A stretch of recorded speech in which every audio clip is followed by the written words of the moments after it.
Hey everybody. I know it's been a long time since I've been here. How are you guys feeling today? Let me apologize right now because I don't have a definite schedule I was doing. I was good for a minute and then I just fell off. But I am going to go live. I don't even remember what I was talking where I left off last time. I know for sure that we were on Butterfly 3. I know that for sure. But my last video, I feel like we were talking about, I don't remember.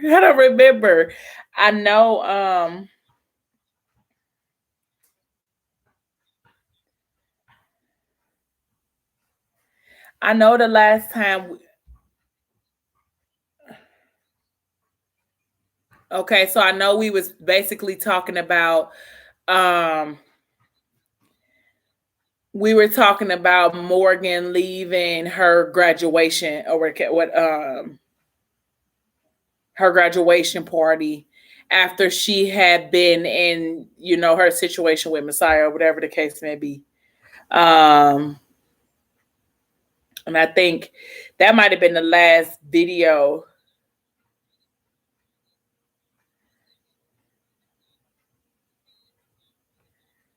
Yeah, so I think that was 2 weeks ago. So please forgive me if for my people who watch all the time. So I think the last one I definitely had was us talking about Morgan and her leaving the graduation, going to see Messiah in the hotel room. Hello, Deanna, my boo-boo is here. I'm waiting for Zori. She's been quiet on my text messages all day. And then now she ain't nowhere to be found.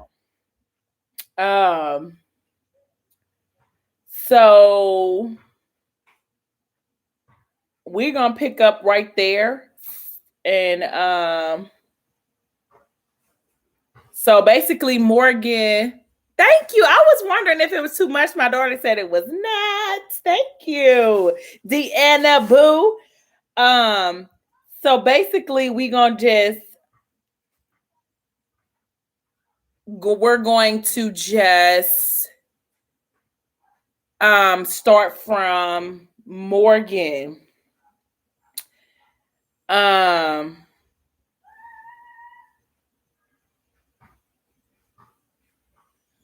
From Morgan leaving the hotel room with Messiah and her having to go back to her graduation dinner. So mind you, everybody was looking for her at the graduation dinner, of course. Well, not even the graduation dinner, but looking for her graduation because I'm taking this out. I don't even know why I still have this in. They was looking for her at graduation because, of course, remember, she ran out of the graduation to meet up with Messiah at the spot. It is her in the background. She can't help it. It's her in the background. So of course she is distraught because she can't believe that she even allowed herself to sneak off per se with Messiah to be with him or whatever the case may be. She tried to hurry up and get out real quick. That she would be with Messiah after all he's done to her, him coming back, shocking her, whatever the case may be. So now she has to go to her graduation party. Okay. Smelling like the man. Hey, my love. I'm live. We talk about this every day in our group chat. So I got my seafood. I'm going to get my shot. So y'all need to get ready. Okay. I was waiting on y'all to get here. Boom. I'm here. Boom. I'm with it. What's up? Tell me what's up. Because I'm taking it without y'all. But I just want y'all to know that I'm here if y'all ready. Because it's on. Kennedy, can you give me some lemonade? Or give me that cranberry juice in there. This is the last thing I'm going to ask. Try to give you $1. Don't turn your nose up at me, though, because I don't like that. Y'all need to let me know when y'all got y'all shot, because I'm ready. The kind of day we done had, the discussion we about to get into, you don't want to put me, can you put me something in the glass? You want me to just drink it out the cart? Zaria said, "Kid, she coming. She can't help it, y'all. She got to be in the limelight with me. No ice." So she basically went back to, okay, I know, Deanna. That's why I'm saying get ready. So she basically went back to her graduation party. Everybody was looking to her for her. She lied and told Bash that she, thank you, sweetheart. You want to wave? You want to wave? Hey. She basically lied to Bash and told him that she was at the grave site visiting her sisters and her family, because of course that's the only thing that she probably could have lied about that wouldn't have raised a red flag or whatever the case may be. So she get into the graduate. Wait a minute. Let's shot. Y'all ready? Shot. It's Shot Fridays. I'm back on a Friday. Up, down. Let's get it, okay?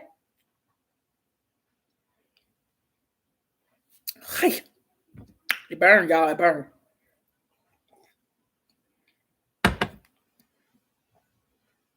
I'm about to switch and start drinking something else. Hey, girl. Okay, so she gets to the graduation party. She walk in. She see everybody. She say hello. It was supposed to be, me too. Talking about, hold on, no, where you been all day, Zaria? You been acting crazy. So I could have cleaned these muscles a little bit better. Anyway, so I took my shot. I'm ready.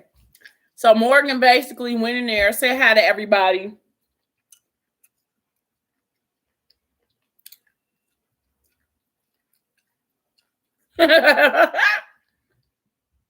So she say hi to everybody. Naz there, Ethics there, Alani's there. And all the rest of the people there are Bash's mom and dad and all of her elite friends who I don't like, but okay. So she go in, she say hi to everybody. They eating. All of a sudden, she look up. Ta-da! Guess who was there? It's Mickey. So she kind of like holding her breath because she's like, oh my God, what is he doing here? Oh my God, what is he doing here? You know, and she telling Bash, like, I didn't invite him. Like, I didn't know he was going to be here. We all know she probably got the information from Zaria. So everybody was like, what are you doing? He was like, oh, I wasn't trying to interrupt her. I just wanted to come and tell her congratulations. And so he like, well, we all know that you Bash like yourself. He like, we all know you are far away from home. So go ahead and grab a seat and you can stay. And so he like, nah, it's cool. Like, you know, I'm just basically coming to say congratulations and I'm going to get on up out of here. He's like, well, since everybody's here, you know, all of the friends and family is here, I have an announcement to make. So Morgan looking at him like, what announcement? You know what I mean? So he like, so Morgan, the reason why Morgan isn't going to medical school right after is because we have decided to extend our family or add to our family or something along the lines of trying for a family.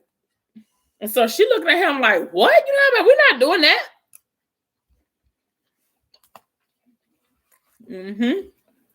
So she's like, okay, Bash, like, that's enough. Like, I'm here with you. You just trying to do too much. Stop what, love? Like, all right, now you're trying to be funny. I forgot to tell y'all what I was eating. Of course, seafood. But I got crab legs, shrimp, mussels, potatoes, corn, and rice. See, like, Zaria, look, this the big mussel. See how big it is? So she embarrassed because Mickey trying to be, Bash trying to be funny. So when he said that, she instantly got salty. Of course, Mickey instantly feels some type of way. So she like, oh my God, you know how my Lord have mercy. But when he first walked in, he was like squeezing her leg, like, ow. She was like, ow. Like, basically, like, I didn't know he was going to be here. Like, what you mad at me for? So basically, like, you better not get up and go to him. So he go to the bar. So Ethic is like, I'll go over there and talk to him. So he go over to the bar. You don't really know what they say because that part is not written in the book. So then, as they leaving, he basically telling her, like, you embarrassing.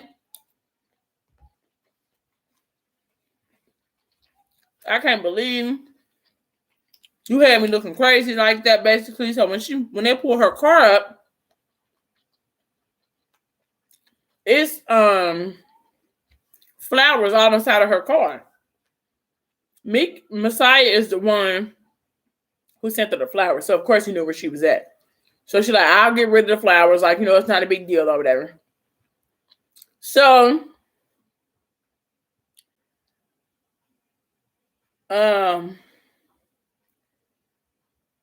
they leave.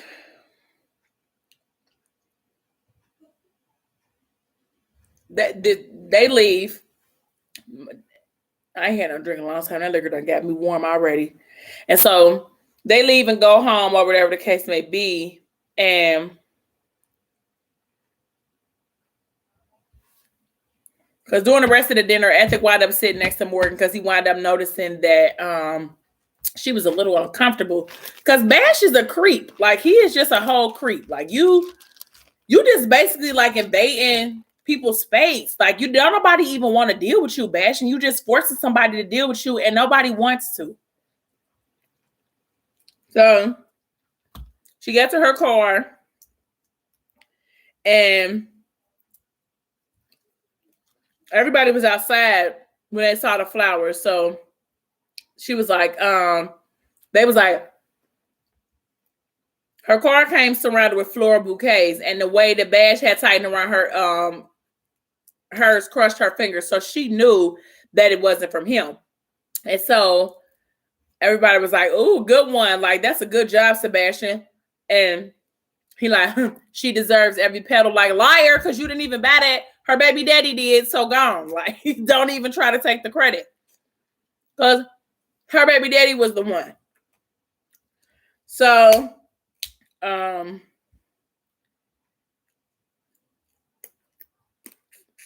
she's like, B, can you help me get these in the car? And she said, sure. I'm keeping a bouquet for my room, though. So Morgan smiled and stepped out of the car. 2 simple words, of course. It said, congratulations, shorty. So he was giving her those flowers. I wonder if he was going to give her those flowers, whether she met up with him in that hotel room or not. But anyway, he gave her flowers. I don't care what nobody say. I don't care what nobody feel about my man. He show up for Morgan. Maybe he don't show up when we think he should, but I love them on the pages together. I do. And I want him to be whole and get himself together so that he can be the parent that I know he can be and a man that I feel like he could be. But, you know, he'll work in progress. But I ain't giving up on my baby because I love me some Saya. I just do. So, she packed up her car with all her gifts and stuff, and so they all said bye. He said, my parents will drive your car back. You can ride with me. She said, I can drive myself. And he said, now, Morgan. So now, you know, he's trying to inflict his hand or whatever. Y'all know I can't stand Bash. I can't. I ain't even gonna say I be trying to like him because I don't. He irritates me. So they got in the car. Both the twins was in the back seat. Of course, they was quiet because they was busy, you know, with all the festivities that was going on today, the graduation dinner. By the time they got to the car, I'll say, I can't stand him. I can't. I just can't, though. Basket up. Between him and his mammy, I don't know who worse. So They get into the car. It's quiet. You're welcome. They get into the car. It's quiet. And she was like, we used to be good friends. Like, this doesn't feel the same anywhere, Bash. Like, why can't we go back to that? We used to laugh all the time. His mammy, I can't stand him. I can't. I just cannot. Their whole little family setup is weird. She said, why can't we just go back to that? Like, we used to laugh all the time. There was days when I couldn't breathe and you made me laugh. This pressure to be your wife, like, it's too heavy. I don't want to. Like, I don't want it. It just comes with too much that I'm just not ready to do right now. Like, and you and your mama, y'all some creeps, bro. So Bash reached over and grabbed her chin and said, stop talking. He said, I can't believe he showed up here. You so ungrateful, it's not even funny. Like, did you call him? And she's like, no. And he asked her, like, did you call him? And like, no. You know what I said? No. She said she didn't know what Bash wanted her to say. She hadn't even spoken to Amik, but because Amik is a different type of nigga, he's showing up for Morgan, whether she wanted him to or not. So, like, you can't be mad at me because I got people that's going to look out for me all the time. Like, I got people that care about me all the time. Whether you and your mama and y'all family think y'all stopping the show, you're not, because my people take care of me, period. Whether you here or not, because they'll put you in the dirt. All 8 of them. They ain't going to have no qualms about putting you in the dirt. It ain't going to mean neither one, and all 8 of them from Alani on down. No, never mind if you come up missing. Sorry. So don't try to make it seem like you just Saudi. Because that's what it is. And so he said, I'm beginning to feel like you're not even worth the trouble, Mo. Not worth it at all. Well, bye, boy. I ain't asking you to be with me. You basically blackmailing me to be with you anyway. Like, I told you already that I didn't want to be with you in Butterfly too, sir. So, like, you're not doing me no favors. So, okay, she sure will. So it said Morgan turned her head and she couldn't stop the tears as they drove back to the estate. Like, I can't stand Bash. I just can't. No. And like, you feel like you're doing me a favor. Like, what are you doing? Like, I had money before I met you. I had my own clout before I met you. Like, you're not doing anything for me. Everything that you did for me, you sneaking did it for me. Like, I didn't ask you to push my classes or my credits through. Your mama did that. Like, I didn't ask neither one of y'all to do none of that for me. Like, I went to class every day and worked just as hard as the next person did. So don't try to make it seem like y'all was doing me no favors. I didn't ask for these favors. This is something that y'all just decided to do on y'all own. And now y'all trying to use it against me. And that's not even what I signed up for, ugly. Because I'm mad. So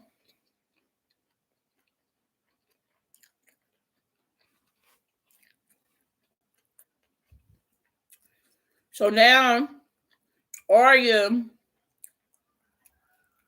is standing at the dressing room because, you know, her and Issa supposed to be getting married. So I'm scared to eat this other muscle, y'all, because that last one was kind of thick. So now Arya is trying on wedding dresses. And so when she came out the dressing room, Morgan was like, Arya, oh my God, that dress. And of course, she always signed to her mom, like, Auntie Arya's beautiful, she's pretty. And Masara like, TT look like a princess. And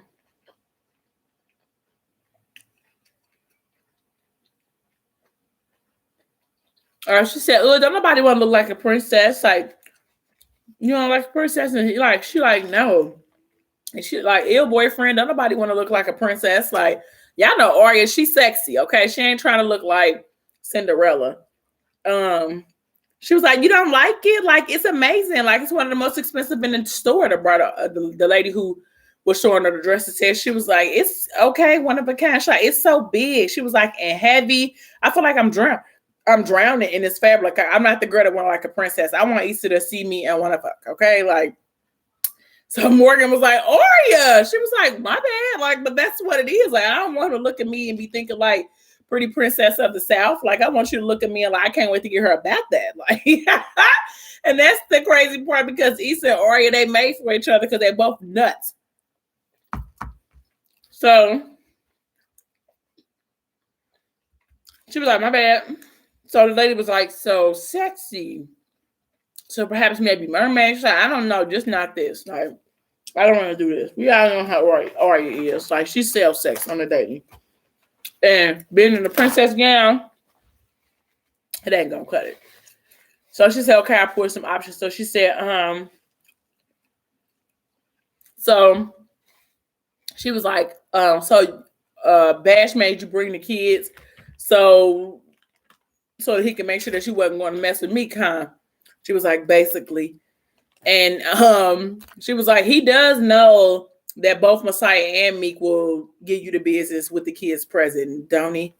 And so Morgan started laughing anyway.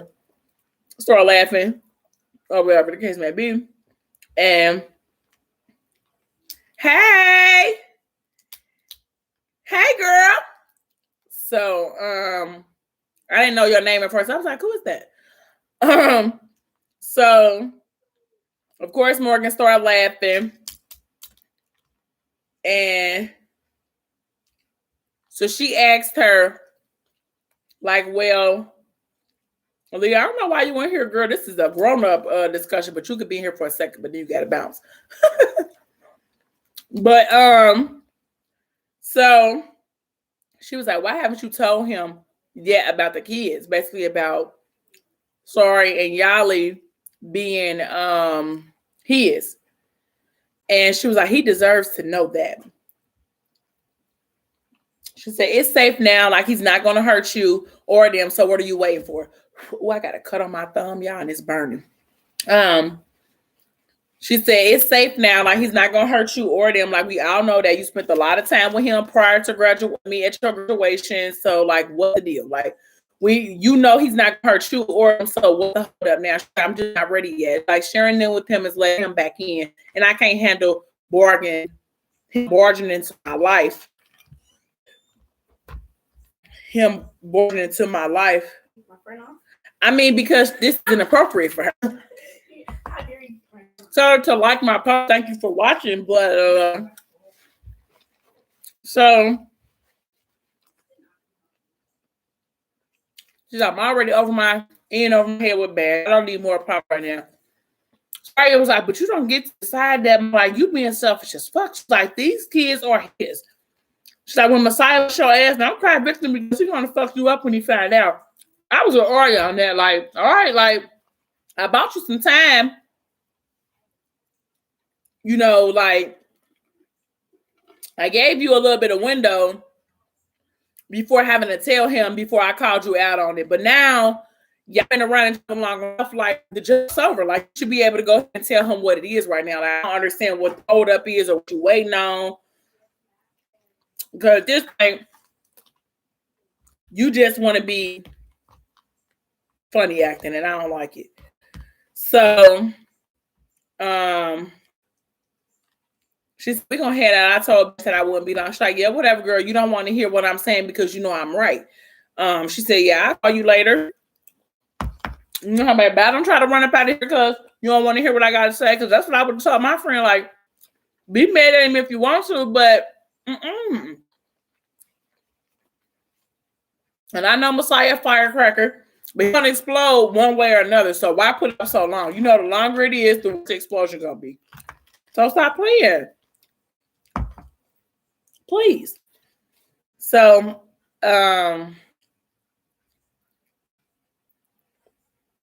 Masari said he wanted some ice cream, so he was crying about wanting some ice cream. So they left and they wound up going to get some ice cream. And Masari was like, "Mommy, more like I want my own." So she wound up trying to split the cone in between him and Yali. And so she basically was in the mall at this point because I guess the mall was close to where they was having Aria's bridal appointment. So she went to the mall. She having a little time with them, getting ice cream or whatever, and spill ice cream all on her shirt.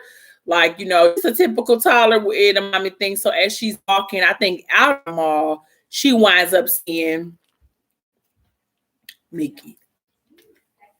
And they are Yali and Masari is arguing back and forth because Yachty done hit him. She done told her that's not nice, and now he mad. Now he crying. She just basically had a whole toddler moment. So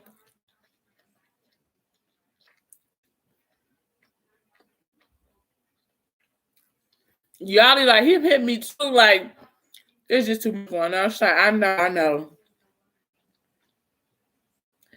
So stop crying. She said, "Stop crying, mommy. Sorry. You can't hit people and get mad when they hit you back." He said, "But her hits hurt more, mommy. Like even though Masari was the one who initiated, Yachty was like, I ain't about to put your hands on me." So she hit him back. So she said, "Oh, my baby, comfort him or whatever the case may be." So she told Yachty, like, "That's right, baby. Like, you beat up the boys," and said, "You want your," so she asked, like, "You want me to make your sister say sorry, baby boy?" And he said, "No, like, because that's Messiah's son." And so she said, "Boys don't hit girls, sorry, not ever, even if she hits you first. So go tell her you sorry, okay?" And so he like, "Sorry, I'm like stupid because you shouldn't have hit me." So she fumbled with the diaper bags or whatever, and told him like to climb in the seat so they can get ready to go. So Morgan looked down at her mess of a shirt. Her hair was disheveled, thrown in the mess bun. Her shirt was all ruined, had chocolate ice cream stains on it. It was definitely time to head out, so she was exhausted. Like having 2 kids and not really having no help, trying to run from Bash is a lot for Morgan. So she pushed her shoulder through the mall. Was halfway through when she smelled him first. She didn't even see that man first. She smelled that bomb number 9 all the way across whatever hallway that they were in at the mall. I want y'all to know that I went all the way to Nordstrom when I first read this book. Well, not this book. When I first read about the bond number, because that's what he smelled. I was all the way to Nordstrom. And I asked the man, like, "Can you please give me the bond number?" Not because I want to smell what Mickey smell like too. Like, no, he's not my man of choice. My first man of choice. But I need to know what the man smell like. So I went to Nordstrom's and was like, "Excuse me, sir." I did that. I wanted to smell Creed, what that smell like. Tom Ford, all that. So it says that she smelled him. It do. And let me tell you something. The price of that bond number 9 is definitely hefty. But if I had me a husband, he would have that bond number 9 because I would smell that man every time I get into the bed with him at night. And I do. I really do. I just do. That Tom Ford smell good too, but I bet you it's different on different chemistry. Like, how some people body smells different, but that it all smells divine, honey. Okay, you hear me? Divine. So she said that Masari was Messiah's son through and through, do damage and label everybody else the bad guy while withholding sympathy. You know how I'm like, just come on, boy, just come on. So she went down the thing, and like I said, she smelled him before it do. It does. So she said she smelled him before she saw him. He wore a bond number 9, and the way it mixed with his sweat flashed through Morgan eye as images of him on top of her body caused her to stop walking and run. That would have been me. Freeze, like, where is that? Because I smell my man. Where is he? I said her entire body reacted to him. He was across the corner. Just his presence made Morgan come alive. An invisible lump in her throat choked her. What was he doing here? Like, and with her. So y'all know he in the mall with Livy, right? Now we can't even mad at what's his name? Mickey for being with Livy because Morgan didn't know what she wanted to do. Well, she knew what she wanted to do, but she is being blackmailed to do something else. So it's like, what else was he supposed to do? Like, he was keeping time with a person who wanted to keep time with him. Like, sorry, I don't hate Livy, but I don't like her. Like, I'm not really a fan. Her visual did it for me. First, I didn't have a problem with Livy. Then when I got to seeing the picture, like, oh yeah, I don't like plastic Barbie doll. Like, I don't like her. But anyway, so she prayed that Meek didn't see her. The universe wouldn't be so cruel to her. Like, she would turn away. Knew the magnetic energy that made it impossible to stop looking at him without his eyes her way. He still for a second, 3 seconds before Morgan turned. She had to get out of there. You know about, oh, I gotta go. And so before she could even stop herself, like Yali that took off running across the thing because she's going to get her meat. Like I said, I love I'm gonna pause on my food right because I'm getting full and I'm trying not to overdo it. But I have said before that I absolutely love put this in here. I absolutely love the relationship that Yali and Mickey has because it reminds me of the relationship that Morgan and Ethic has. So I'm a fan of their relationship. So when he saw her, he turned around from him and met Yali halfway. Like he met his Yali halfway, scooping her up. She wrapped her arms around his neck. Oh, I miss him. Where he been at? Like Yali, like Morgan fell on the inside. The only thing is she couldn't run and jump in his arms like Yali could. So she was like envious. No, like, huh, Yali, get down. Like you can't do that. So he said, that's my girl. So it's Morgan almost hated that her daughter loved him so much. She was jealous. Like she wanted the one where her arms was around his neck. Okay, period. She knew that he smelled like Bond number 9, and she couldn't wait to snatch her daughter back because she would undoubtedly smell like him too. And so he said, who do we have here? And of course, Morgan's heart skipped a beat. It ached a little bit because Libby stepped up beside me and she was flawless. Red bone with a blunt cut bob, was cut to perfection. Libby looks like she switched panties, going from long to short hair because she was pretty enough to pull any type of style off. A midriff t-shirt, denim laced. Morgan judged every inch of her perfection from her toes to the top of her head. She rolled her eyes. She didn't remember this girl being this bad. Of course, she looked that bad because Morgan don't look as bad on that day. So, and so he said, this is the queen of the world. Because Livy was the one asked, well, who do we have here? And so Mickey was like, this is the queen of the world. You can finish looking for the bag you want. Let me handle this. I'll catch up. And so Libby, of course, looked at Morgan like you thought that I was canceled, but I'm not. But you really is canceled. Like you really only just space filling for a minute. You still canceled. You just not cancel. Like you like cancel. Like I'm gonna renew my subscription a little later on. But right now, you just canceled temporarily. Like I restarted my Netflix because I wanted to watch this series. Now the series is over, and that's what's gonna happen to Libby. I'm just saying, because I'm just really not a fan of Libby. So.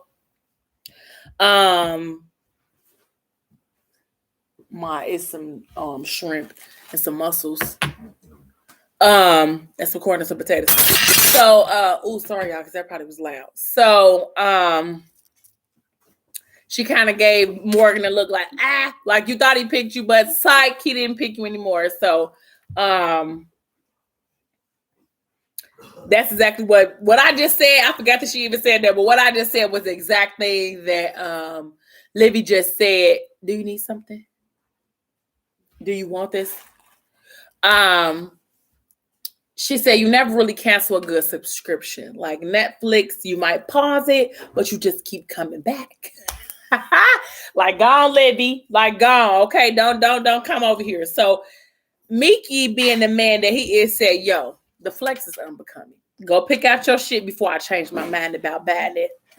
So I'm still it. Like, even though he ain't picked me, right? I didn't pick him. He still ain't picking you over me, ugly. So Livy face, of course, dropped at the warning light. She's like, don't be long, babe. And so she told her, nice shirt. And it was the final jab before walking away, whatever the case may be.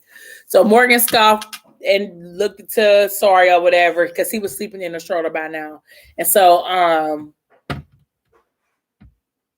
she went to reach for Yara, go ahead and give her back to me. She where she want to be, why you ain't? Baby, I know that I say that I love Messiah, and I do. I ain't even gonna hold y'all. But I don't hate Mickey. And right here at this moment when he said she where she want to be, why you ain't? I would have I'm just coming today. Do you want me to pack my stuff and come right now? Because I'm coming right now. I'm not even finna keep on bullshitting with you. Like, I'm gonna just go ahead and come right now. Like, I'm sorry about the hold up or the delay, but I'm here, baby. Like, what did you want me to do? Because I'm here. Okay, I'm here.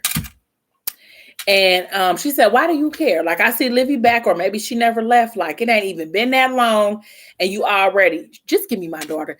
I don't understand why Morgan was this upset, because you cut off stuff with Mickey. He didn't leave you. You left him right on your front steps when Bash told you to handle that. So you can't even really be mad. But I get it. I get it.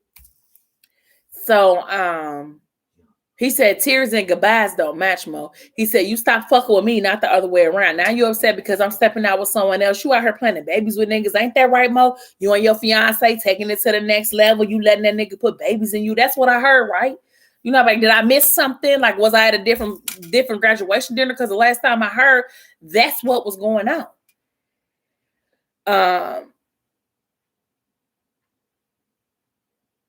Girl, I'm going to text it to you. I think Creed only got 2 fragrances. Tom Ford, it's like 3 of them. So I don't know exactly which one. I smelled all 3 of them though when I went to Nordstrom. I really did, because I needed to know what the men in my book smell like. I definitely did. She said, but you know I wouldn't do that. He said, I fuck with actions, Mo. Your mouthpiece real good, but you walk different. She said, you don't know. You know that's not true. You know how I feel about you. He said, I know that nigga had you sitting at the table at his side, talk about leaving babies in you and changing and calling you love. I know that. You lucky I left that nigga to have air in his lungs. Oh, I just would have just left with him. Like, you know, I'm coming. Let me get my stuff. I'm going to come on with you. She said, and you lucky I ain't snatched that lace front off that bitch head. She said, just go back in there with your girlfriend and give me my child. Like, just give me my child. And so, she said, what are you doing with her? Like, girl. So he said, whatever I want to do, Mo. I'm single. He said, you not my girl. You ended the shit. Like, I could do whatever I want to do with Shorty because you ain't mad. So, of course, Morgan was kind of thrown off because Mickey really don't talk to her like that. Like, he let her finesse him and then he be like real nice and sweet with her. So this is kind of like a rougher side, not a rougher side, but a tougher love for me, because at this point he fed up. Like, you ain't finna just keep on playing in my face like that, Shorty. Like, you got your fiance at the dinner talk about love and leaving babies in you. Like, girl, beat it. Like, I'm doing what I'm doing because I'm single and I'm a grown man and I can do what I want to do. Until you something else, your actions speak what you saying. I'm doing what I'm doing and you are too. So she said, right. She said, I forgot. A meek without a hose, moving me and moving out. Right. You predictable. You're disgusting. She said, bitch probably been in the picture since I started fucking with you. Like I said, Morgan, you taking it too far. He said, you and your feelings. So I'm gonna let you get that off. Don't feel good. Do it though. Watching somebody you fuck with have you get love to somebody that ain't you. It drive you a little crazy, right? He said, got your blood boiling thinking about me putting my lips on the same places that I put them on you. Got you putting together shit in your head that make your chest ache. Like, that would have made me mad in the middle of the mall. She said, it makes me regret ever fucking with you. She said, plainly, every single moment. He said, yeah, I'm feeling the same lately, Mo. He said, real shit. He said, none of this shit even happened because you stay on your bullshit. Fucking wasting my energy, yo. This is a different side of Meek. She said, fuck you, Meek. And so he said, we're done. He said, I'm off it, Mo. Coming at me over a bitch when you got niggas in rotation, your ass in your games. Like, fuck out of here with that shit, man. And so she said, you a hoe. Like, I knew you were a hoe before I let you in. Ain't nothing special about a whack ass nigga that's giving out one size fits all dick. You know, you're like, okay, Lil Morgan, like, now you taking it a little bit too far. She said, I don't even see the point of pretending like shit, like this shit even matters anymore. None of it matters. Like, none of it even matters. And so then she started crying. And so, like, now he trying to figure out, like, how do we go from you trying to cuss me out about being with her to now all of a sudden you got these tears of regret or you feeling sad. Like, why are you crying or whatever the case may be. So she said, none of this stuff even matters. None of it even matters. She said, you got to tell me what we talking about here, Mo. Keep it a buck with me because it sound like you giving niggas too much power. It sound like you going to a place that you almost didn't make it back from last time. And it's never going to happen with me around. Good or bad terms. I'm never going to pretend like I don't see the shit and let you fucking drown. So tell me, is this for attention or is this for real? I'm with it either way. You got problems, I got answers, love. Either fucking way. You want attention? I got that for you. I got that all day for you. I'll pay real close attention. And that is another reason why I love Mickey. Sorry, dang. That's another reason why I do, because even though he upset with her and she kind of like played him to the left, he still made sure to check in on her mental state of mind and to check in on the physical part that she is showing him. Like, even though you saying this out your neck, you seem uneasy. You seem moved a different direction. So what is it that you need from me? Because if it's attention, I'm going to give you that. And if it's something deeper, like if you need me to dismiss somebody or off me somebody or put somebody in the dirt, I can do that too. But you got to let me know what it is that you want me to do, how it is that you want me to move. Because I'm on your watch. I'm on your call. Whatever you say, do, basically, that's what I'm doing. But if you giving me the cold shoulder and bullshitting with me, then I'm up out of there. Like, I'm just up out of there. And so she tried to look away, but he was in control. So he grabbed her chin back to him. You know about, come on back in my eyes, love, in my eyes. He said, if it's something else, if this is serious, if you're in trouble, I need to know. You said you would come to me if you felt that. Again, niggas don't deserve you, not even me, love. I don't want to read nothing. What you want to read about Livy for? What for what? I don't care nothing about Livy and her midnight rendezvous with Mickey. No, we don't. We don't. He said, if it's something else, if this is serious, if you're in trouble, I need to know. You said you would come to me if you felt like that. Like, niggas don't deserve you, not even me. So he brought her face up close and was like, what the fuck, Mo? Stop letting niggas ruin you. You so much better, man. You so fucking good, yo. He said, I love the shit out of you if you just let me. Yeah, no, we're not doing that. We don't want to read nothing about Livy, Zaria. Why? What for what? I don't want to hear about her. So he could see the conflict. She could see the conflict in him. And out of everybody in the situation, of course, Morgan is the most fragile. And so he said, shit's that bad. It could be that bad, Mo. Talk to me. Like, if you can't talk to me, I can find someone, but whatever the fuck is going on, they got you shutting me out. We got to settle that. So she said, there's nothing to settle, Mickey. She said, it was cool. You was something to do. And now I'm done. She said, I'm bored, so just let it go. I can't fuck with you, Amika. I don't want to. Now we know she lying again. So, but I don't even know why I did this. Like, I don't even know why I even did this with you. So she wished she could stop crying. Her inner bitch wanted her to be more believable. If she could at least stop her voice from quivering, but damn, without him, she was mourning. She was grieving the loss of love, the loss of trust. Amika had not only wooed her body, but the finesse of her soul and her mind was extraordinary. Like, he had mind screwed her, exposing every level of intimacy that felt like a secret only best friends would share. They had spent so much time together, and he was unknowingly becoming the person whose gaze she sought out when she found something funny in a room full of people. He was the one who reached for her hand when she felt anxiety creeping up her spine. He was the person who finished her sentences before the words could even leave her thoughts. The friendship beneath the sex and the passion was so solid that the void he left behind was debilitating. Amik was her inside joke. And now she had to let him go. To keep ethics safe and to stop herself from losing it all, she had to give this up, returning to the forbidden place it had came from. So he blew out a sharp breath. Her tears, of course, gutted him, and he wanted to hold her to her word. It was fuck him.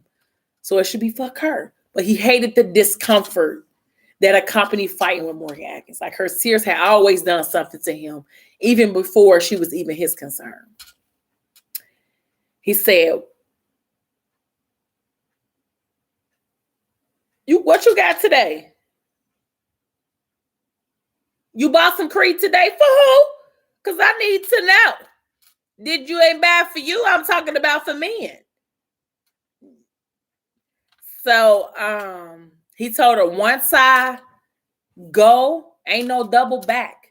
I ain't with this shit, Mo. The back and forth. I know what I'm about and what I want, and that's you. But I don't particularly like the shit you want. I ain't never let a motherfucker play with me, love. So she tried to turn her head, and of course he pulled her head back like, in my eyes, love, in my eyes. And so they got closer, their lips got the touching, and he said, damn, I want you. He said, you acting the fuck up out here. Like, come home with me, Mo. And she said, I can't. I can't, Amik. He said, I want to devour you, love. I would have jumped in that man's neck. Like, I'm calm. Okay, all right. Whatever you had, I just would have. Like, I just would have went on ahead. I would have just had to risk it all. And I would have just been on that man's back, carrying me out the mall with me and my kids. She said, Miki, no. She said, why did this man speak to her this way? Like, he was so close. He wanted it. She wanted it more. A life with him seemed impossible, though. But a long night they could have any time, only she couldn't. Too much was at stake. She had to let him go. Her easy love, her steady love, and she couldn't fucking have him. That is torture. That would have to be pure torture to experience a love like Miki's and not be able to have it. I would be crushed. Like, wait a minute. Like, you won't know if maybe I could. But I feel like I would be just as sad to experience a love like Messiah's and then not be able to indulge.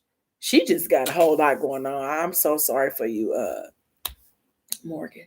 So he said, yeah, love. Yeah. She said, why are you here with her? He said, why ain't I with you is the better question. And she said, because I can't be, Miki. Just leave it alone. Forget we ever happened. And so Morgan felt his lips touch hers and her knees went weak. She reached for his beard, curled her fingers inside of it. They was hurting. Like, they had this whole intimate moment at the mall. And he said, you fucking me up. Like, you fucking me up. And she said, Meek. He didn't say Meek. Livy said Meek.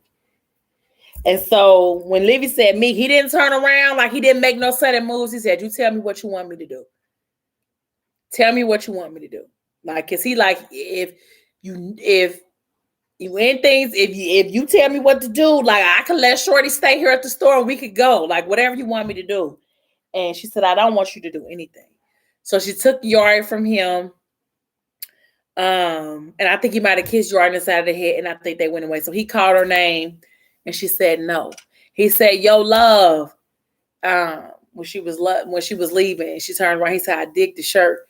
He said, you should go back to wherever you got it from and cop another one. And it was his shirt, like a shirt that she had forgotten from the loft because she forgot to have clothes there.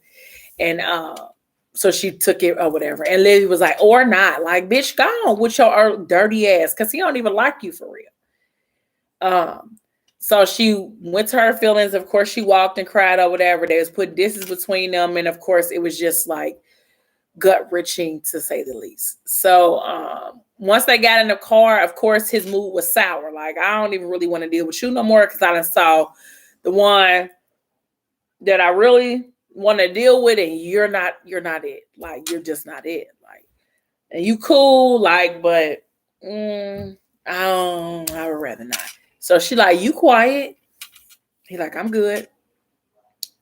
And she said, are you, Meek? Because you've been acting real shitty since we left the mall. And FYI, I don't appreciate you and your ex having hush conversation. The shit was mad rude and disrespectful. Girl, fuck you. Okay? Girl, fuck you. He said, yo, you doing a lot. Like, let me drop your ass off. She said, I thought we was making progress, Meek. One glance at this bitch and you back on your bullshit? He said, ain't no progress with me. Ain't no progress with me, shorty. I told you about asking me for tomorrow. All I got is today to give. I said, what you say, Miki? Ain't no progress with me, Slim.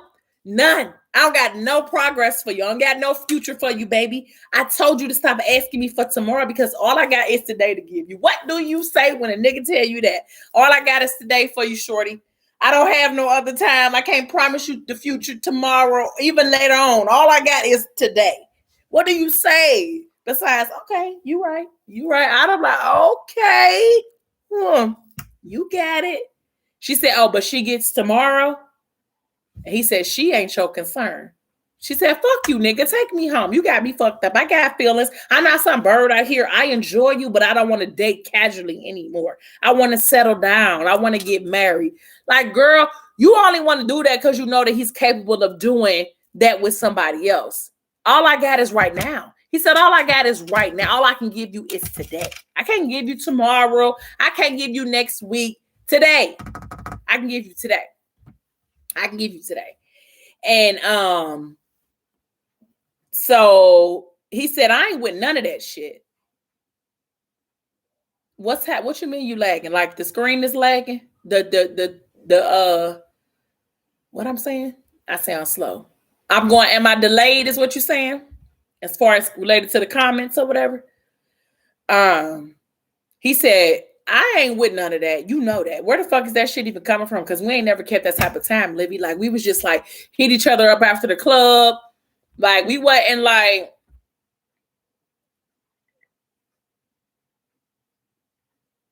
he told her, like, we ain't never kept that type of time. Like, where's this even coming from? Like, basically you making that up because that ain't never been us. And she was like, we could though. Like, we could be good together if you let us be. Like, I saw how you looked at her. Like, I've known ever since the night of the club, when she's around, it's like nothing else matters. And I've been around for years. Why don't you feel like that for me? You know how I'm like, because I don't. Because I don't. I just don't.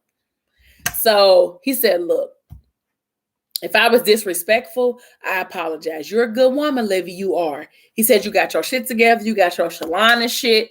You on your hustle. Like, no, okay, we cannot, Livy. We cannot, sweetheart. Talking about, he said, you got your shit together, your salon and shit. You on your hustle. You smart and you low key. I fuck with it. He said, I enjoy your vibe, but we cruising. Like, where we cruising? We was after the sex. We was after the club with it. Like, real casual with it. Good sex, a little shopping and breakfast. Like, you never even been in my crib. Now you telling me you want to marry me and I ain't supposed to scare a nigga? She said, not now, Meek. I'm not saying I want to ring tomorrow. I'm just saying I'm not the type of girl to just do this shit for fun. Like, I want to build towards something with a man, not just have sex. But you didn't want that before. Like, that's my thing. Like, is that what you wanted before you knew that I could give it to her? Because if I would have been treating her the same way I was treating you, would your expectations have to change then? Like, I feel like you only changed your expectations, Livy, because you felt like what you thought that you wanted from a man in general, not just me, but that he offered what you wanted in somebody else. And so now that he was willing to jump on the bandwagon to be Morgan's man, now you want him to be yours. But at first it was okay. You was cool with casual. You was cool with casual, Livy. When he told you in that parking lot, you're canceled, love, you was okay with that. You was canceled, sweetheart. You was cool with that. But now that you see he loving her down and he got the dreamy ass of Morgan, now you want a place that you wasn't even ready for. Oh. So you didn't get no man. Did you smell the man's one at least? But now you want something that he don't have for you. Like, yeah, that ain't it. That's not it. It's not it. So she said, I'm saying I want to ring tomorrow. I'm saying I'm the type of girl do shit for fun. I want to build, have sex with. She said, I know what it's been between us, but I'm telling you, you and my feelings are involved, and I like it to be more. Anything that isn't growing is dead. Make you growing with Morgan. You growing with Morgan Atkins. Her crushing it said it was a dead call, like straight through him. He ain't had no response because he didn't really know where it stood with Morgan. Like, everything for real with Morgan was just so up and down. Like, it really wasn't for certain. He's like, it's getting heavy, Liv. He said the timing is bad. Like, what you want and what I can give right now, it don't match. And that's honest. Like, you want a man that's going to be honest with you and tell you what's up. That's honest. Like, what you want, I can't offer for you right now. I'm sorry. I might not even really be sorry, but I can't offer that to you right now. And so she said, then take me home. Because now that I see what you'll give the next bitch that ain't even half of me, I want more. And that's exactly what I mean. Like, you didn't want that before. Like you was okay with not receiving anything. And now that you see that he's capable of giving it to somebody, but that's the problem with women. Like what we both might encounter the same man, but we ain't gonna get the same man, if that makes sense. Like, yes, we both encountered him. Yes, we both deal with him, but the man that he is with me may not be the man that he is with you, and that's fine. Don't try to convert him into who you think he is when he with you that he is with her, because y'all two different type of women. And no, Morgan don't necessarily got her own salon and her own, but she comes with something different. She gives them something different. She gives them the sun. Sorry, Livy. So he merged into traffic or whatever, and he took her home. The ride was silent, like nobody really talked nothing. Like he said he hated when women did that, compared, measured. He hadn't even known he could give it to Mo until he had experienced it for himself. He wanted to settle down. He did. He wanted to exit the game, but that didn't come across until he was with Morgan. So she was already a part of the picture in his mind and how good life could be. Every time he made a run, he touched a brick. Every sandman, or when he spoke to Hawk, he had her in the back of his mind. Like, I got to be able to get back to her. She became the motivation. Morgan had become the goal. To do it a while longer so he could eventually come out the other side on his arm. Could he replace her? Okay. He really got shot for Messiah, though. He really got shot for Messiah. Just go ahead and say that. He opened a possibility of Livy, or perhaps a woman he had yet to meet, being the one. Like, he wasn't in the business of making women feel like they were being shortchanged. He enjoyed spending time with Livy, but her ticket had just gone up. She upped the price on him, and that was something that he couldn't play. So he said, he said, yo, Liv, I didn't know it was like that for you. Serious. I didn't know you were getting serious. She said, sticking around watching you give love and commitment to someone else. Meanwhile, all I get is a handbag or two and a trip to Benihana. I'm not a back burner type of girl. I'll pass, but thanks, babe. It's been fun. A bad bitch indeed. Like a bad bitch indeed. So she got out of the car or whatever. A million thoughts ran through his head. Like, she was beautiful. Another man would have staked the claim a long time ago. He said, but she ain't her though. So he pulled the light and left. So Morgan, she was sitting on the couch or whatever, and then she heard the key slide into the door. So she watched him cross the threshold, and when he looked at her, she closed her eyes to savor the second, that pause. The blank expression on his face made Morgan wring her fingers in anxiety. And so she said, you said to come where I got the shirt from, and I got it from you. And so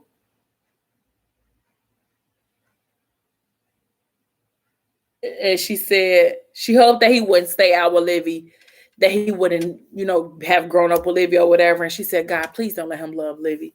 He said, where the twins at? And she said, they're ethics. He said, you say one thing and you do another, Morgan Atkins. The circles I don't do, love. Mo. So he stayed on his side of the room. I'm just going to stay over here, because then that way I don't have to, get mixed up in this entanglement called Morgan Atkins. And so he said, I ain't fucking with it. So Morgan, of course, was sad. She deflated or whatever. So he tossed the keys on the counter, went to the kitchen, went to get him something to drink or whatever. She said, so you going to ignore me? He said, what the fuck you here for, Mo, huh? She said, I just wanted to see you. She said, I don't know, like, seeing you with her, like you said to come, I just don't know. Like, I don't know. He said, I fucked over a good girl for you today, Morgan. Morgan said, fuck her. I don't care about her. He said, what about me, though? What about me? How you feel about me? She said, you know how I feel about you. He said, I know you say bullshit. I know Livy don't bullshit. I dismissed the bitch today that'll lace up her boots and ride with a nigga over anybody. When I asked myself why I'd give that up, the shit didn't even make sense to me. I don't do shit that don't make sense. Oh. What time you came in, Zaria?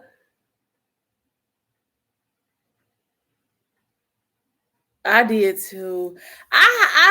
I appreciate Meek's honesty in this moment, though, because this really was a tough place to be. Even though Livy was a good woman or whatever, she had her head on straight. And like you said, I got rid of a bitch that lace up her bootstraps to me. Like, she'll go to war for me. Like, but when I think about you, like, I mean, I'm stuck.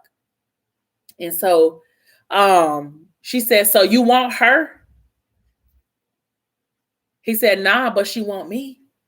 And I ain't got to second guess the shit. I ain't got to think about with her with other niggas. I ain't got to stop myself from killing motherfuckers behind her because she's solid.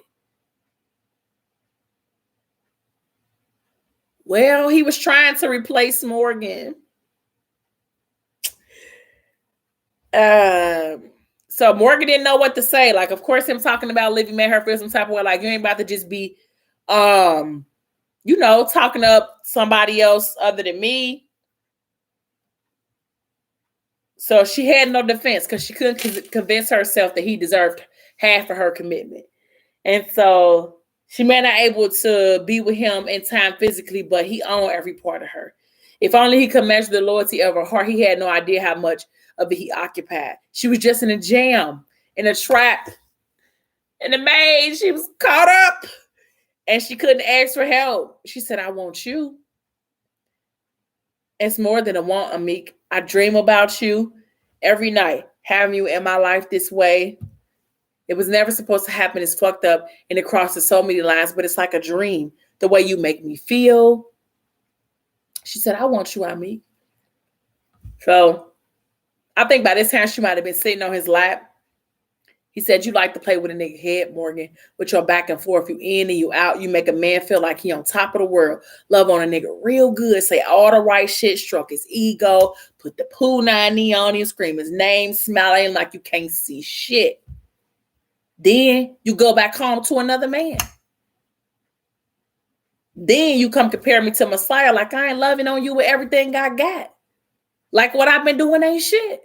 I kind of feel sad for Mickey in this moment. I done read this book a lot of times, but this kind of hit me a little different right here. He said, like, I ain't been loving on you. Like, how I've been loving on you ain't shit. She said, it's everything. Nobody compares to you. She said, I don't love anyone the way that I love you. I felt a lot of things for a lot of people before, but never this. She said, I love Messiah. I do. I can't help that or stop that. It's a history I can't rewrite. Even if I could, I don't know if I would because I wouldn't know you. I mean, if I didn't hurt with him, I wouldn't know what it feels like to heal with you.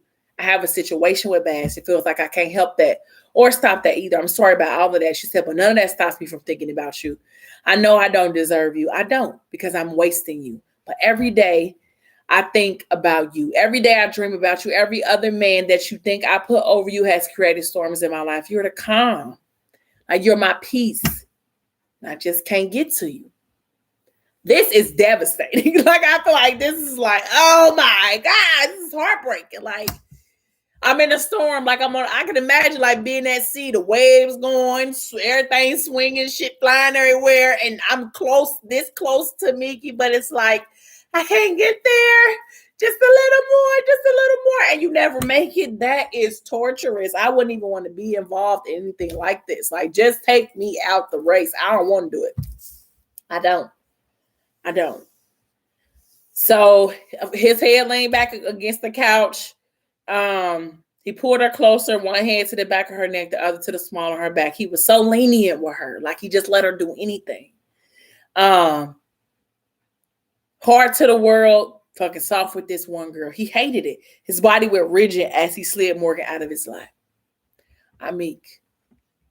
He said, you should go home to your fiance, Morgan. Or Messiah. Or whoever you belong to. Because it ain't me. I was sad. Oh, I was sad. Like I was sad. What you, Zora, you is confusing me. I think I'm good now. Like you, what happened?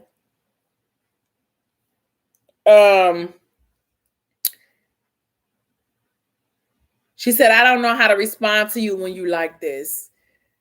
He said, it ain't shit to say. It was painful. I just was real hurt trying to read it. Like, oh, wait a minute. Like, oh my gosh. Like, oh shit. I was just, I don't know who I was hurt more for though in that moment. Was I more hurt for Morgan or was I more hurt for Miki? Because god damn, that was rough. That was rough.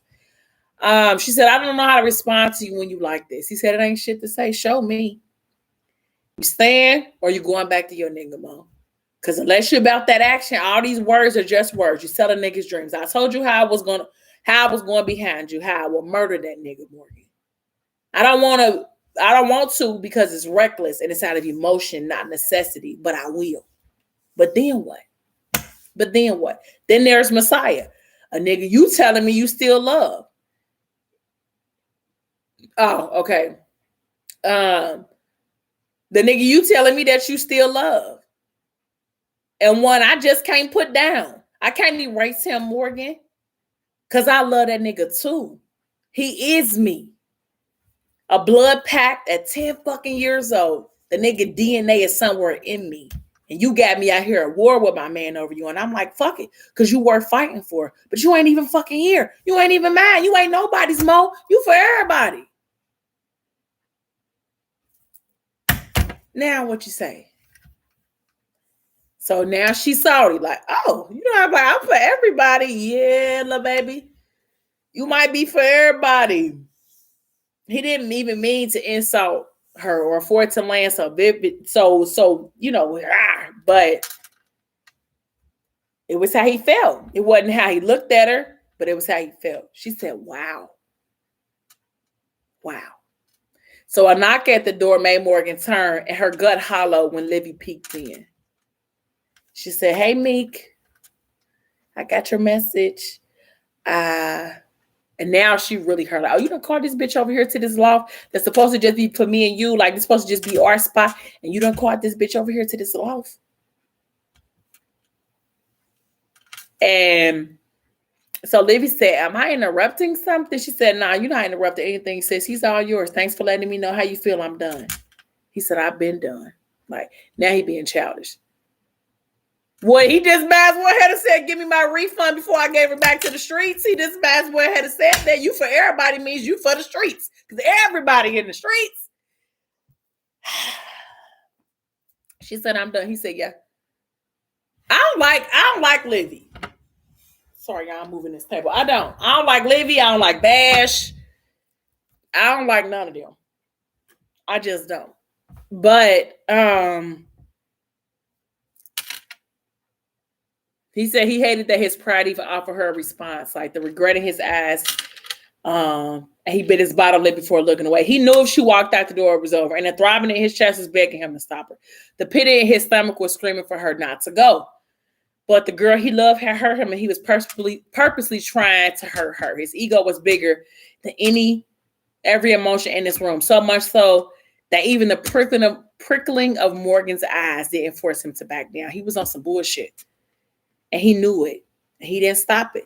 He was destroying her simply to break the connection they share. Her eyes pleaded with him, but Ami couldn't take more nights of lying in the bed without her by his side.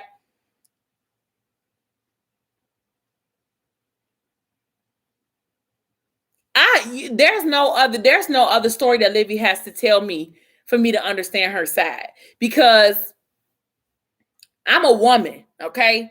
And I've been in certain situations. Livy didn't want Amik to be her husband because she just fell in love with the man that he is. She never experienced the man that he was. Her experience is strictly coming from what she saw him do with another woman, how she saw him look at another woman, how she saw him drop everything that was going on in his life for another woman. She never experienced him personally. So she didn't want him because she just wanted to learn him and figure out who he was. She wanted what somebody else had.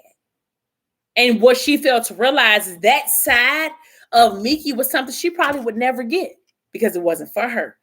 It wasn't for her. It was for Morgan. Sorry. Sorry. I love her.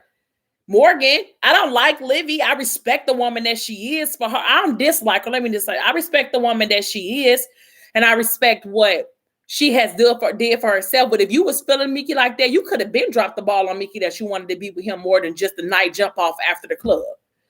Like, You know what I'm saying? But you didn't want to do that. You didn't push to him to be nothing else until you saw he could give it somebody else, which means your expectations of him were only for that nightclub action. That's it. You didn't expect nothing else from him. You was okay with the Benihana trips and the bags every once in a while. You weren't asking for more because you didn't think that he could offer you more, or that you didn't feel like you deserved more.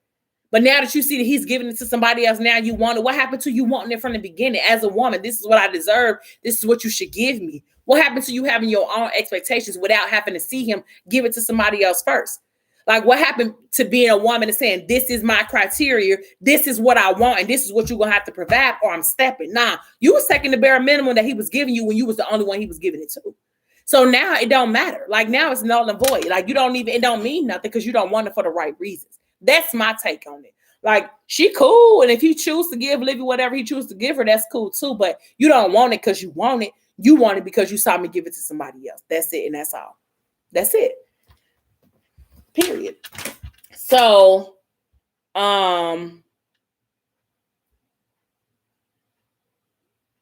okay, so he could barely go through the days without killing anyone because she had him trapped in the emotion well so deep that he was drowning. When he was here, she was there. It felt like he was in prison doing a life sentence and he needed to break free. He knew it hurt her because it made a grown man feel like crying.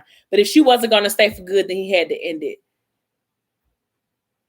Yeah. The devastation he saw in her eyes made him feel like shit. Seconds felt like an eternity as he memorized her in that moment. Such a beautiful fucking girl. The outside was obvious. The inside of her, the most magnificent part, was so opulent it beamed through, reaching the darkest places, touching the pits, the shadows, the heartless, men like Messiah, men like him. They gravitated to Morgan because after being in the dark places their whole lives, the light felt miraculous. He fucking loved this girl. He would have taken good care of her. Meek would have given it all to try to be what she needed. Her only crime was allowing others to lead her instead of following her heart. He sniffed and flicked his nose as Morgan turned, walking right past Livy, who stood smirking at the door. Morgan may not have been able to end it, but Meek certainly was capable, and he had. And he destroyed them both. I was real sad reading this whole little encounter with them. Like, this just made me real sad.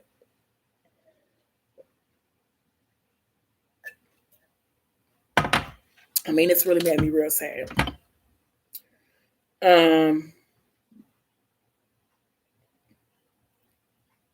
So we go to Issa and Ari, and he like, you really want to wrap a chain and ball around a nigga, don't you? She's like, is that what you think I'm doing? He like, I mean, yeah, like, that's why what?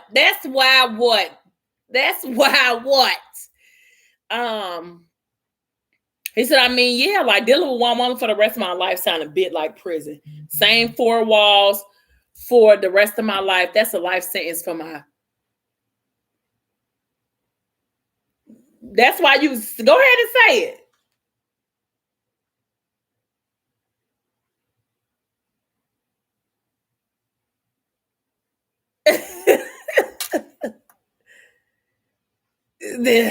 She was, and it's okay because she probably should have been. But go ahead and say what you're about to say, Zaria, because I need to know. Because I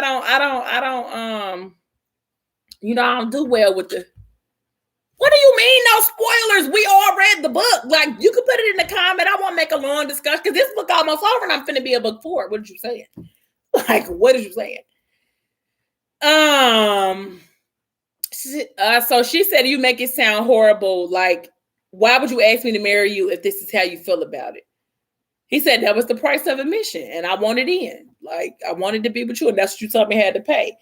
And so she said, so love had nothing to do with it. Wow, doesn't seem like a good reason to choose someone forever. And so he hurt her feelings. Like, dang, maybe I did hurt her feelings or whatever. But we know Issa ain't no Prince Charmer. Like, he don't got no. She definitely did. And she definitely did. I can't wait to get there. I'm going to get there. Between today and tomorrow, we're going to be on book 4 by Sunday. So it definitely wasn't one for the books. Like, he wasn't no Prince Charming or nothing like that, but his love language was protection. He would make sure that he protect you all the time and talk about Issa or whatever. And so Aria was an asset to his life. Therefore, she had a shooter on her team. Like before she even knew that he would wage war over her, it was already established. She knew she would be something special when he first saw her on stage and when she gave her attitude while walking by all those many years ago. So Issa knew that she had potential to chase that man, and plus because it proved that she wasn't easy. She was a challenge. And when he finally caught her, he realized she was a diamond among stones. So you protect the jewel, especially the rare ones. So Issa went into the beast mode with her. Any other nigga that got close to got snuffed because she was his, whether she knew it or not. It may not be conventional, but it was his expression of love. He didn't have a mushy bone in his body. If she wanted romance, he wasn't the one for her. Like, but that protection, she had that for life. He rose from the couch and walked over behind her. She like, stop, Issa. You know about her, because you'll never be saying the right stuff with your man yourself. Like, you just always get off of me. Don't come over here, dang.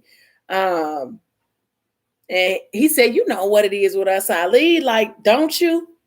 And she turned around, took the paintbrush, and painted a smile on his face. He like, you stay on some bullshit. Like, you stay on some bullshit.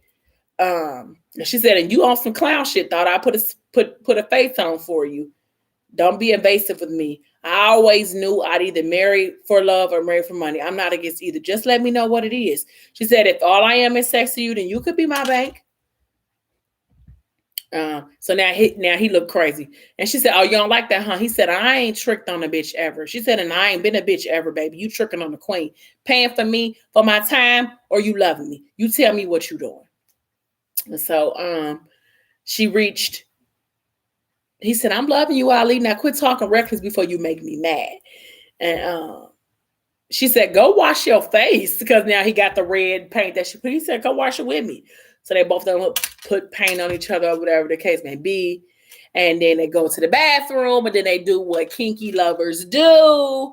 And she said, I hate you so much. She said, come show me how much. And so she be walking around wearing his underwear, his drawers. He be like, Aria, don't wear my shit no more. Like, I don't want to see you walking around with all that ass in my shit. Like, don't do that. Like, I want to put on your own stuff or take these off. So she wound up spelling her name. You know what I'm saying? While she was tooting that thing. Well, she wasn't tooting that thing, but while she was, doing what grown-ups do on that thing. So she was spelling her name, spelled a couple fuck boys, wound up spelling Issa the God, whatever the case may be. So, yeah. So we go back to Miss Marilyn and Miki, and she wound up showing up to his house because, she always cook like Sunday brunch or something like that, Sunday breakfast or whatever with him.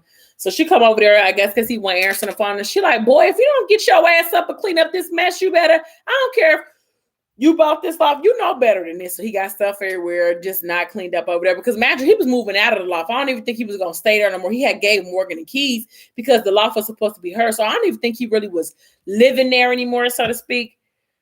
I love Miss Marilyn too. So, of course, he got out of bed grown. He got a hangover. 2 hours ago, he had just went to bed. He was grown up and with Olivia, of course, to try to, get his feelings or whatever. Get his feelings out or whatever. And she said, I know damn well these ain't Morgan's panties on this refrigerator. Oh, he said, Morgan ain't a thing no more, Ma. She said, Morgan is the thing that led to these empty bottles and these tacky ass panties and that sad look on your face, boy. Come give her these trifling things and clean up this mess so I can cook. So,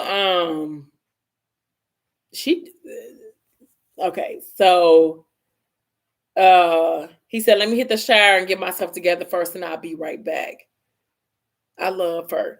So he dressed it. He said, she said, I told you that young girl was going to run circles around you. Little Morgan Atkins. She shook her head. Who do the panties belong to? He said, just some girl I see from time to time, Mom. No big deal. Like, nothing major or whatever. And so she said, oh, I know it isn't a big deal. I know you better than you know yourself. You moping around here because Morgan done hurt your feelings and you trying to be tough. Act like you the man and you could just replace her. You could deal with 10 women after her, and it won't make you want her less, Amik. I've seen you with her. Like, she brings out my little boy, not the man you became too fast. You laugh for her, you smile with her, you're better with her, or you better for her. Don't run around tangling yourself up in temporary flings thinking it's going to replace somebody that made you think about forever. So he said, Mo ain't forever, Mom. She won't let me be there. What am I supposed to do? Sit back and wait? She's a baby, Amik. She's not where you are mentally. And he said she's engaged. And she said she's not ready for whoever she's engaged to be with. But you're ready for her to be. No, she said she's not ready for whoever she's engaged to or to be what you're ready for her to be. She hasn't lived yet. If you love her, you have to let her learn to use her wings. Okay. She said, if you love her, you gotta learn her, let her use her wings. You might have to watch her love another.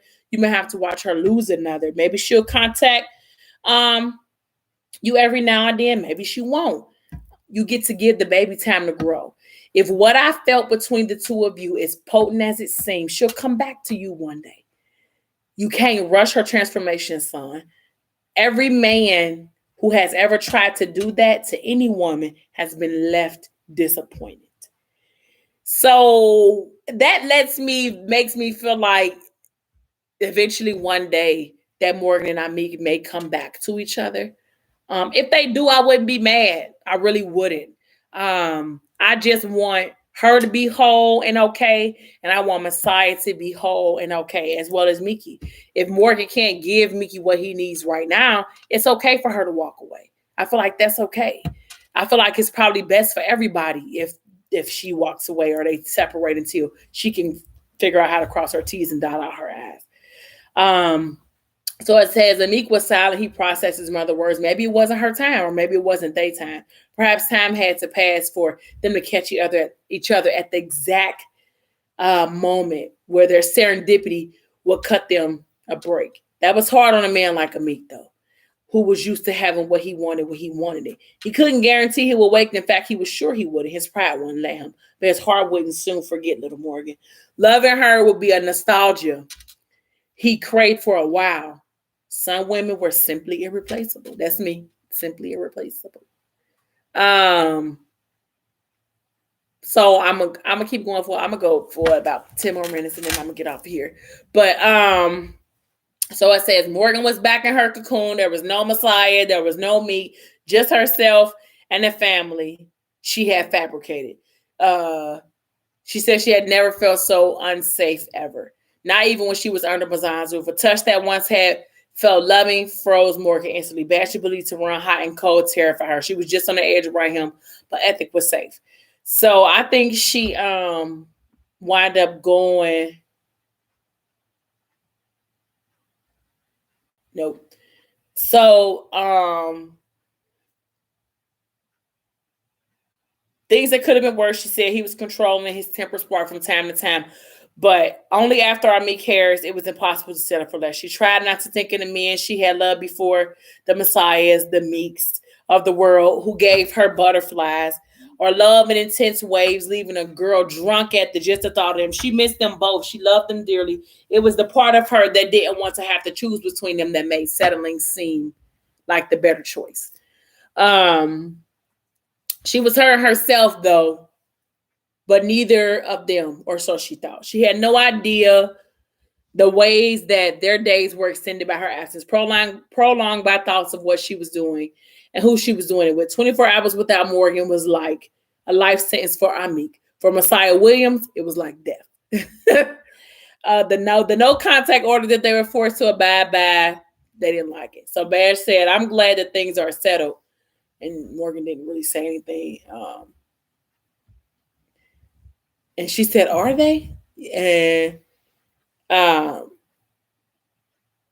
she said, I just can't sit here and do nothing, Bash. The applications to medical school, I should be starting a program by now. Like, you don't have to stop that anymore. Like, I get what's at stake. I've been here with you for weeks. I haven't left the house. Can you at least stop your mom from freezing my ass, Bash? I worked hard for this or whatever. And he said, medical school will be a distraction. She said, a distraction from what? Like, what are you talking about? I'm not doing anything but sitting here sipping tea and smiling for your mama and her old ass friends. Like, I'm not doing nothing. And he said, you have a wedding to plan. Focus on that. After the wedding and the baby, we'll talk about school. She said, you can't be serious. You know, I'm like, nigga, I'm not having no baby baby. I don't even like you. Like, what are you talking about? Like, what do you mean? Like, after the wedding and the baby, like, boy, ain't gonna be no wedding or no baby. What are you talking about? Like, you're delusional, buddy, because I'm not having no babies. I'm not having no babies. I'm not even planning no wedding. I'm not doing none of that because you're psychotic at this point. I would have put something in Bash food. Like, you're not about to just go ahead. Autobot, go ahead. Here, drink this, babe. I made this for you. 5 minutes later, he would have been trying to figure out what happened to him because no, we're not finna just do that. So he said, it's your role, Mo. I'm a man that's expected to marry and build a legacy. I love the twins, but they're not my bloodline. I need a son. We'll try until you give me one. Like, nigga, what did I say? Ooh, I won't have pow, pow, pew, pew. Like, boy, no. She said, I have two kids already, Bash. She said the notion was ridiculous. The expectation outrageous. Morgan was only actually sexually free with 2 men in her life. She trusted Messiah's touch. What whole part? I forgot. He had been her first willing participant. Then along came me. Boy, you're not about to pump me with no babies. I don't even like you. Like, I don't even like you. I don't like you. I don't like your crusty ass mammy. I don't like none of y'all. Like, I'm not having no babies. I'm not.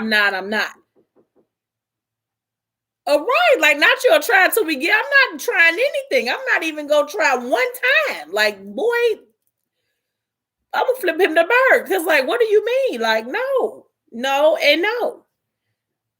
She said her emotions was expensive and Bash, although Royal was cheap, she would never have it. She was like, not only would I not never have your children, sir, but we're not even about to be close enough to each other to even breathe on each other. Like, ew. Like, I don't like Bash. I just don't, y'all. I can't stand him. I cannot. So she said, I got two kids already, Bash. Like, I'm 21 years old. Like, I want to do more than lay on my back and have babies. Like, if it's not school, what about dancing? Huh? Sorry, y'all. I'm stuck. Oh, you're having the No. Can you put this in the refrigerator if you don't eat it? I ate all the crab legs today. I was hungry. Okay, ain't smelled it, ain't sniffed it, ain't wiped it, ain't got close to it. Now all of a sudden you want to have babies. Boy, cluck you, because we're not doing that. So,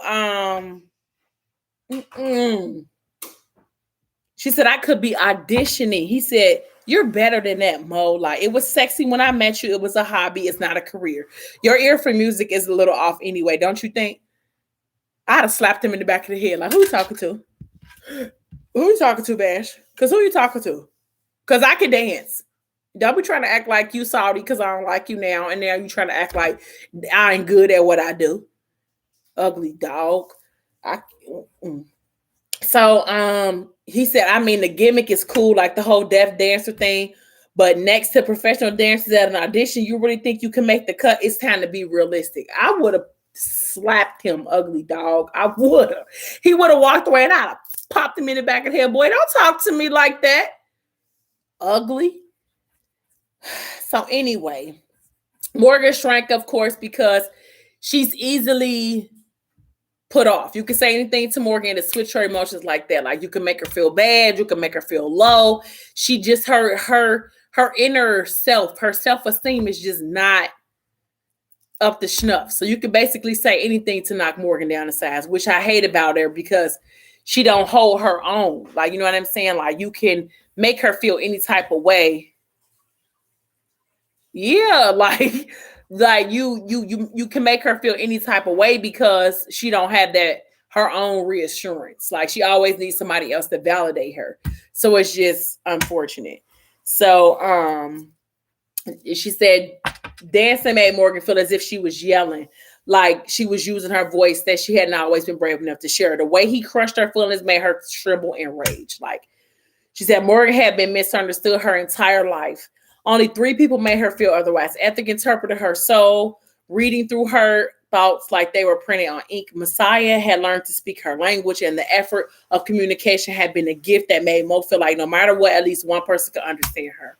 And Amik was fluent in her body language because he appreciated the way she moved both on and off the stage. He was fluent in the way she spoke without speaking. The 16 counts of music was an entire conversation if he was watching. Because I just can't stand him. He was telling her 16 count was an entire conversation if he was watching. And now Bash was telling her that it was a lie. He was telling her that the praise and sympathy was sympathy, and Morgan hated for anyone to feel sorry for her. She could tell he wasn't even trying to offend her. He was giving his perception of truth, which he really wasn't. Bash knew what he could say to Morgan that would trigger her, so that's why he said that shit. Not because he didn't think that she could do it, because he knew she was cold just like everybody else did, but because he's such a fucking jerk, and he knew that it could make her mad enough or make her feel low about herself and just give him the upper hand. That's why his ugly dog ass said that shit, because I can't stand him. He was giving her a perception of truth. He didn't believe in her. She wondered if he ever had. He had been good at faking, or was he simply fed up? Morgan never claimed to be innocent. She said, wow, like it's good to know I have your support. Her sarcasm wasn't missed. She said, I'm going to spend a few days in my apartment. And he said, you sure you want to do that? Like, boy, who you talking to? Because I'm out of here. You done pissed me off, told me that my 6 counts, 8 counts don't count, that the whole death dance thing ain't cool no more. So, boy, go to hell because I'm gone. Shit. Girl, so. Huh? Where you going with that cup? Oh, you can't. I just thought you were taking the cup outside. But I said, where you going? And so Morgan said she recognized a threat. Don't worry. Said, don't worry. You've pushed every man who's ever loved me away, Bash, after the things I've done. All I've got is you left. Mission accomplished, motherfucker. Like, thank you. Like, I don't. You have a key ward, and you know where to find me. I just need some air. Like I just need to get up and through here because you just get on my nerves. So she hated that she was required, because of course she was crying because he had her messed up. Because I would be crying too. Like, boy, don't get mad because I don't want to give you no babies or let you talk or breathe on me for that matter. Now you want to try to say I ain't no good dancer. Like, you just salty. Like, just say you salty, Bash. If you just salty, say you salty. Say you salty that I don't like you, and I done gave myself to somebody else and I didn't give it to you. Just say that. Dang, if you salty, just say that. She said, sorry, let's go. We're going home for a little while. So she got the kids. And my mama a hater too. She a hater. Golly. I think so. I ain't even been on here for 2 hours, and you wasn't even here when I first started. Get you some business, Joe? But I've been here how long? I don't know. 45. But you're interrupted. So she went into the room, excuse me. She went into the room where Chrissy.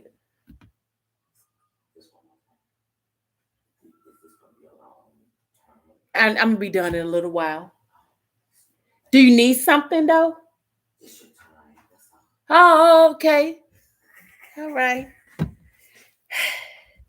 So she went in her room and got more sorry and Yali from where Christiana was at. Another one. I can't stand her bald head ass.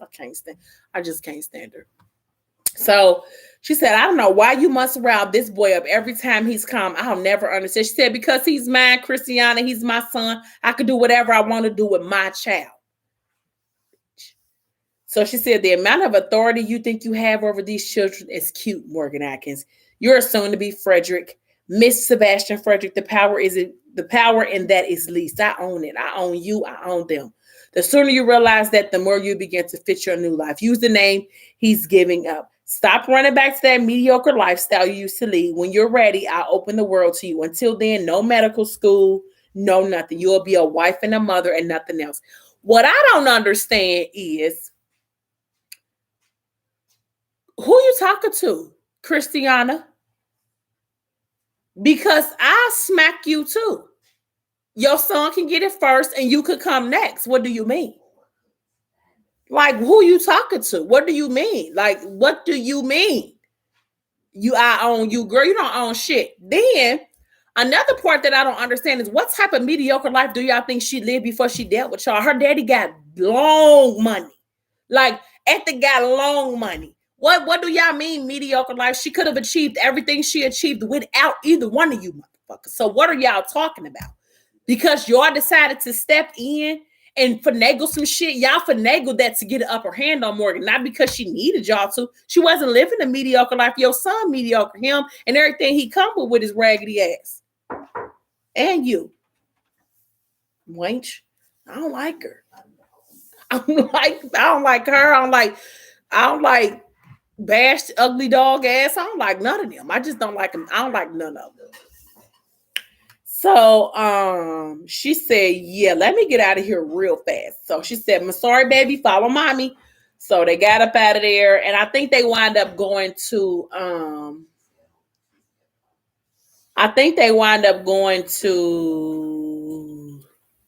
Ethics, I think. I can't stand her. I can't. You know I can't. She got on my nerves.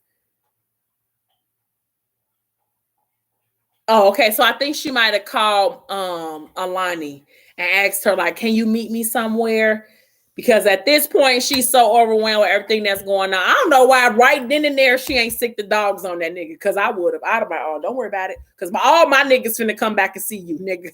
All of them. All my niggas that I got all up and through here, they finna come see about you. All of them.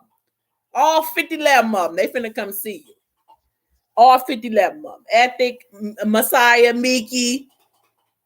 They all finna come see you. So she wound up going to the cemetery to talk to Ray and every last one of them. I would have called every last one of them. Issa too. They all would have came right then and there like, you know what? Don't worry about it because I'm sick of your shit. And I got some shooters for your ass. Just stay right there. I'm finna send them all to you. And they would have came like gang.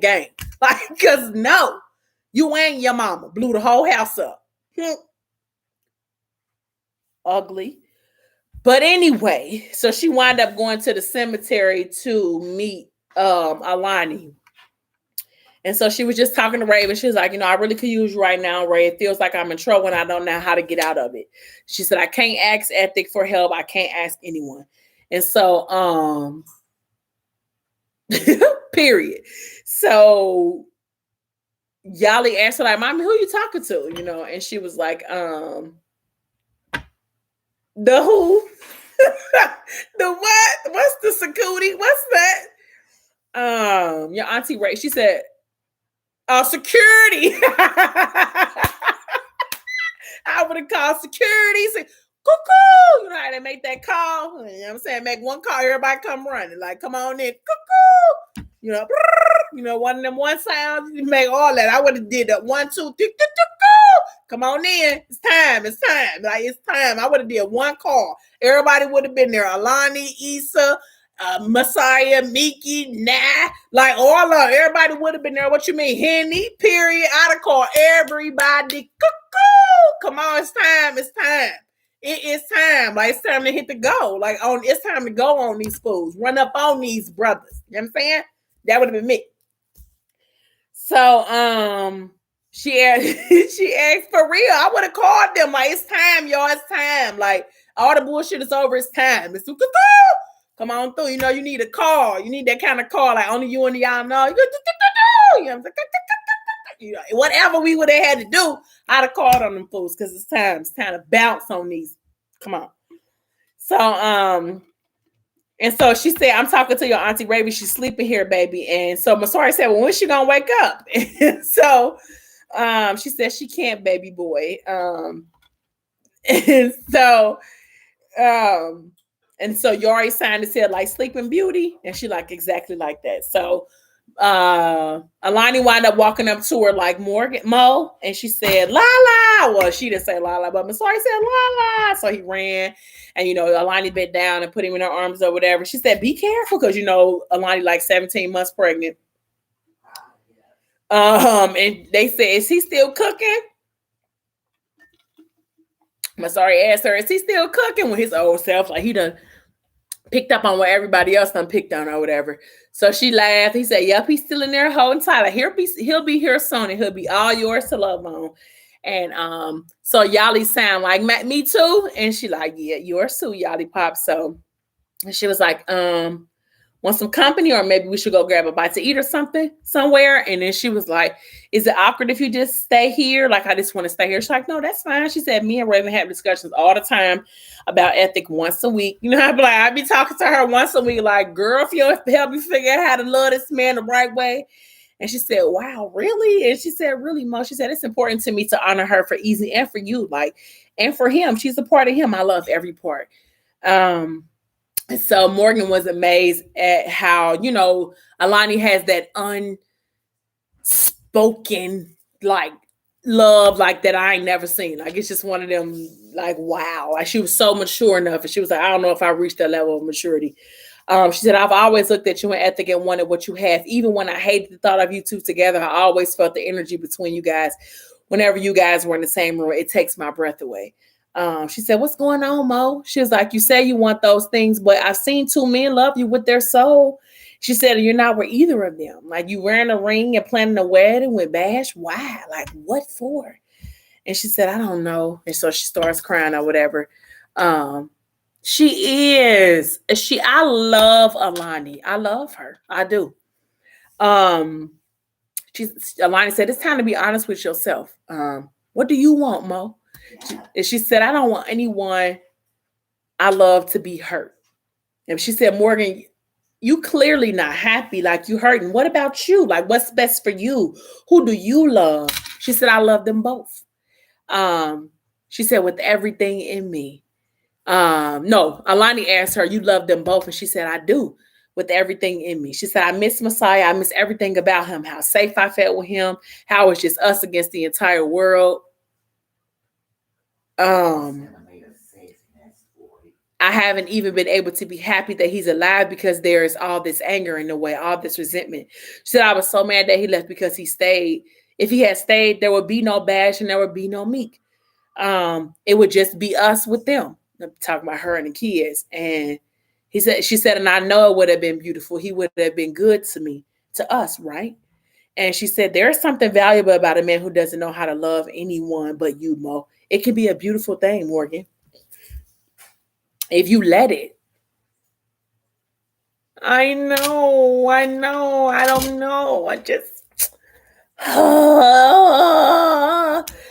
know if Alani thought she was talking about, like, either one of them being hurt, like Morgan or Messiah being hurt. I think that's what Alani was thinking when she said that.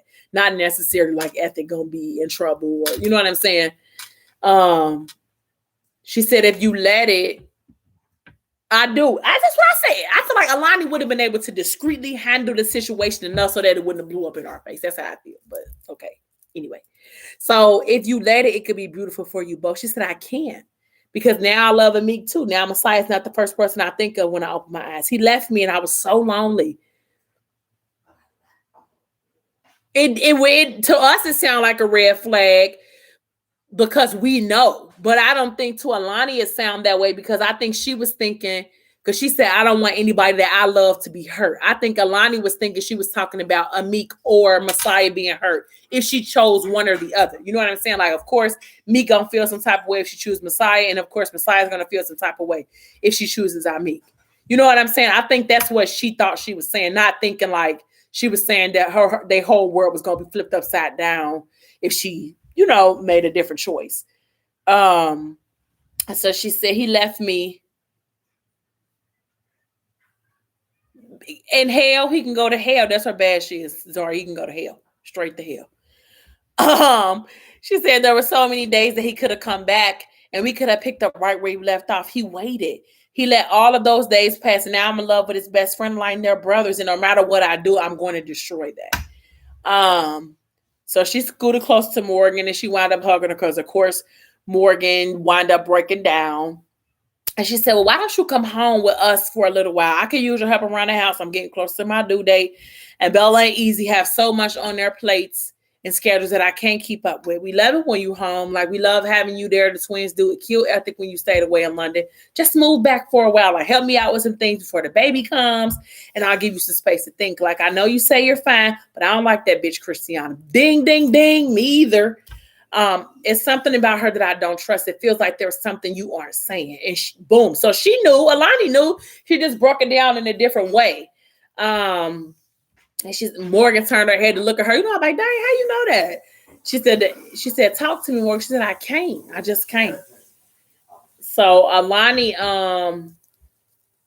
squeezed her hand and she said, I don't really know what you're afraid of.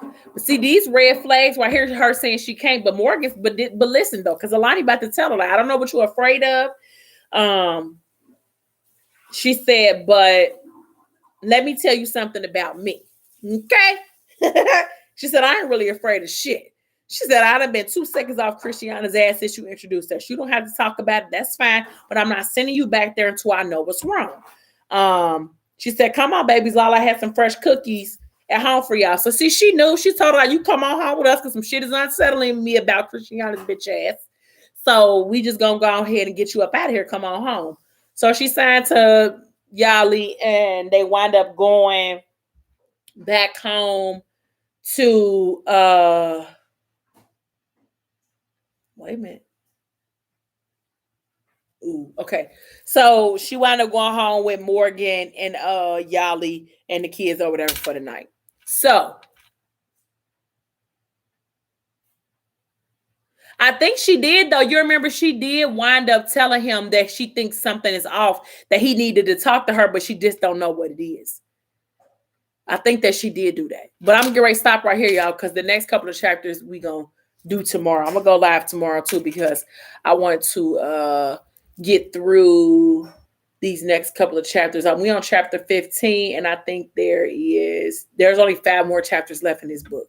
So I'm going to go ahead and stop right here. Thank everybody for watching, my lovely, faithful ones that are here.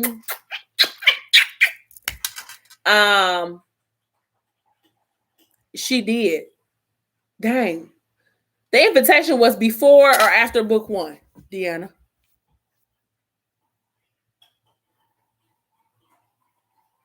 I think it was before book 1, wasn't it? Dang, that's 3 books ago. If she told him then, like, she been knew something was off, and y'all just been let her going back to London with this crazy ass family.